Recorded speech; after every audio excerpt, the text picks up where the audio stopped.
Hello guys and welcome to my May wrap-up. So I've done a lot of reading in May. I'm actually really proud of myself. So I read a total of 12 full-length novels, 1 novella, and wait for it, 14 manga novels. Volumes. What? How? Did I create time? Maybe I did. There was just a lot of reading going on. I don't even know how I got the time. I really don't, but the Bout of Books 10.0 happened, so I managed to read 4 books then, and the novel, the manga volume sort of like, I don't know how. I think I spent 2 days for 14 novels, because technically around maybe 5 volumes equals 1 mid-length book, I would think. So yeah, they're a lot, so let's get started. I'll first mention the ebooks. They are 3 in total, 2 are novels and 1 is a novella. I'm pretty sure you guessed what the novella is. But the first digital review copy is The Things You Kissed Goodbye by Leslie Connor. I think I got that name right, I'm not exactly sure, but I'll put it here. This is a contemporary and it talks about a girl who has Greek roots, and her parents, her dad is so very strict. She's not allowed to go out and I don't know what, and then she meets this guy who he approves, so they start dating, but then when school starts, he starts acting really rough and treating her really badly to the point that it started to become like abusive in a sense. Like these little bursts that then he would apologize for and be like, oh, sorry, I'm just so stressed, I didn't mean it, I didn't think it was hurtful, and it enraged me. Just physical abuse and like physical or abusive relationships just kill me.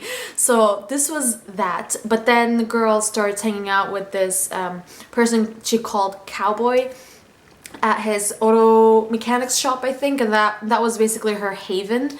And it's just a really emotional book in terms of just the whole dealing with the physical abuse and actually realizing that it is in fact physical abuse for the girl, as well as there's this other side plot thing that I don't want to talk about, but I cried in this book. Bottom line, I cried, and I gave it 4 out of 5 stars. The next book that I managed to read was actually my second book this month, May. I'm still in May, so hello people in June, I'm still in May. But that book was Landline by Rainbow Rowell, and this book was, I needed like an adult chick-lit book, so I got that, and it was really interesting. I liked it. I thought it was a tiny bit boring at some times, and I was growing really frustrated with the main protagonist and how she couldn't get a hold of her husband during her actual time, and it just really annoyed me. How can you go a week without actually being able to contact your husband when you literally called every single one of that family wherever he's staying at that moment? It just really frustrated me, but I guess like that's what needed to happen for the actual story to move on. But anyways, I really did like it. I ended up giving it 4 out of 5 stars. Definitely check it out, especially for Rainbow Rowell fans. The last digital copy is Just One Night by Gail Forman, the 2.5 of Just One Day and Just One Year. I only read Just One Day. I didn't read Just One Year because I found out that it doesn't really add anything to the end of Just One Day. So I've just been like, yep, okay, I'm done. But then that happened, and the writing felt very choppy. Like it would jump, one sentence would be from the girl's POV and then the next sentence would be from the guy's POV, and I'm like, this is really choppy. I can't concentrate. The flow, there's no flow. I don't know. I didn't like that flow or the way that it was written. I did like the whole closure thing, so I ended up giving it 4 stars on Goodreads, but in actuality it's like a 3-star.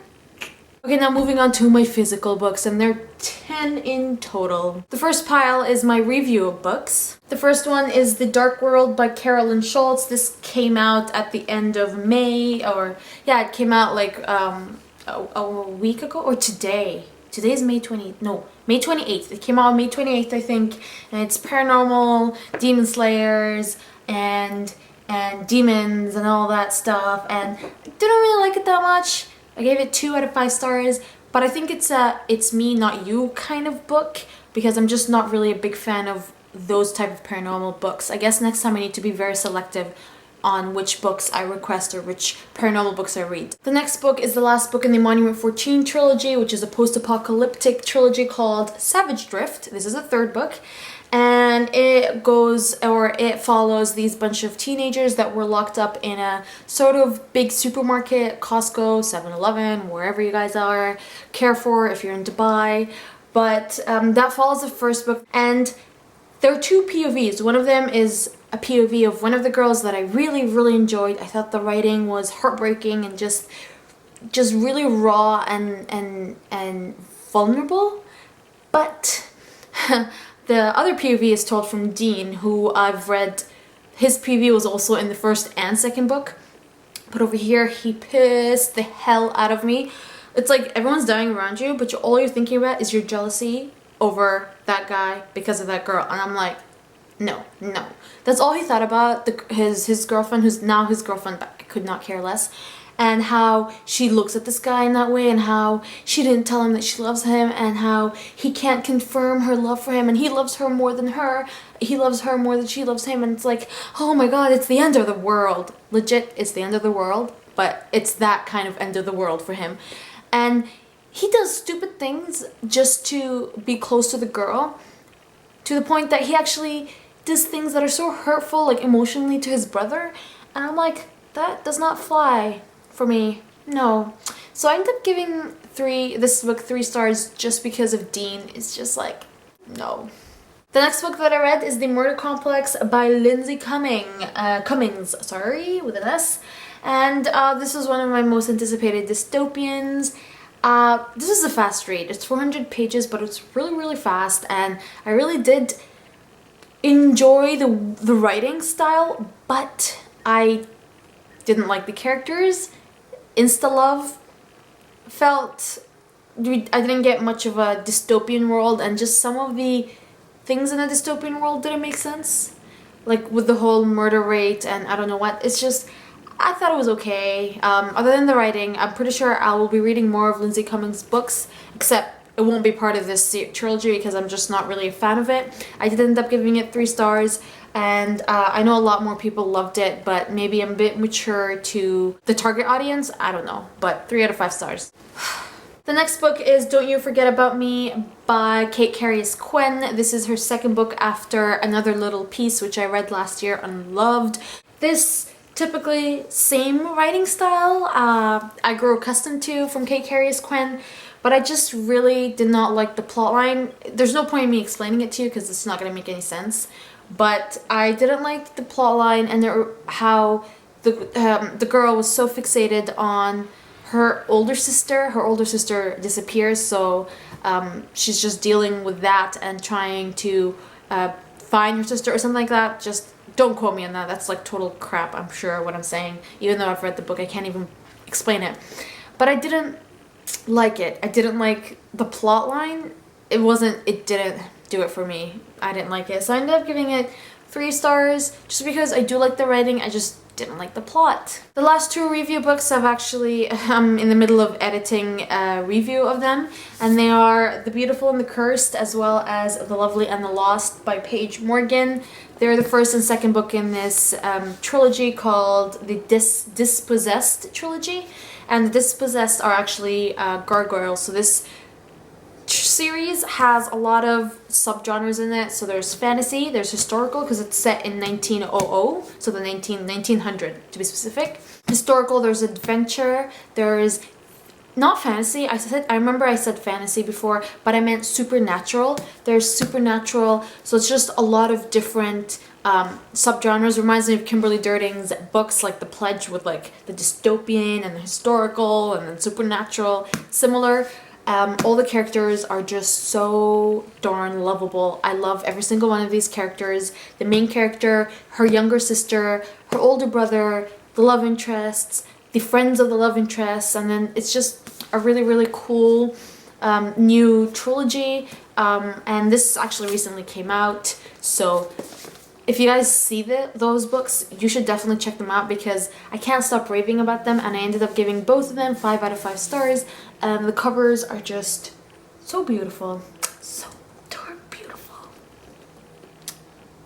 Moving on to my non-review pile, I have 4 books in total. So the first book that I read is The Immortal Rules by Julie Kagawa. This is the first book in the Blood of Eden trilogy. I was talking to Britt last month about how I want to marathon this, so we did. We both read the first book, and I actually ended up also reading the second one. Oh, The second one, The Eternity Cure, I'm not sure if she's finished with The Eternity Cure, and I actually, I'm waiting to get my hands on the Forever Song. I requested it, I put a hold on it from my library. I don't know when I'm gonna be able to get my hands on it, but I'm going to read it as soon as I do. I loved the Immortal Rules. I tend to do that when I am like at least 100 pages into a book to predict what will happen towards the end and all that stuff. And I did with this one, and I was completely wrong. I really love the Immortal Rules, and it has the whole dystopian and paranormal subgenre mashup. I love it when genres kind of collide and create a book. I just love that.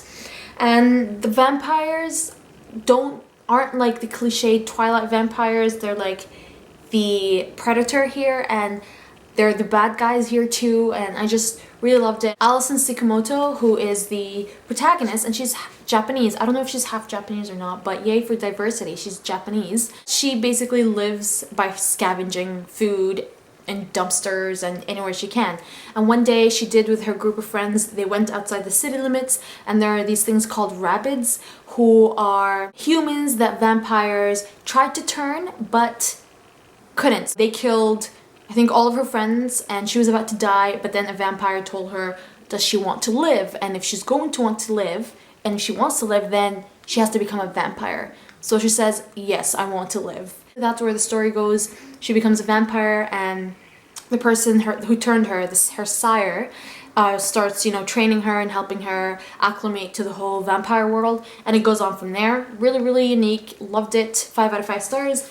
And The Eternity Cure takes a completely different turn in terms of where the plot was going. Again, similar to how Shadow and Bone was, and then Siege and Storm took a complete U-turn to something different, and I really like that about it. So I'm really excited for the Forever Song. The ending here was like, so I need the third book. And I gave this 4.5 out of 5 stars. The next book that I read is Love Letters to the Dead by Ava Delera. This is the May book of the month for the Contemporary Lovers group. And I read this at the beginning of the month. As you can see here, I have some little tiny tabs going on. Initially, the book was a bit for me, but then towards the end, it got really good. It got really, really good. So I ended up giving it an overall rating of 4 stars. I'm really excited to talk about this in the live show on June 8th.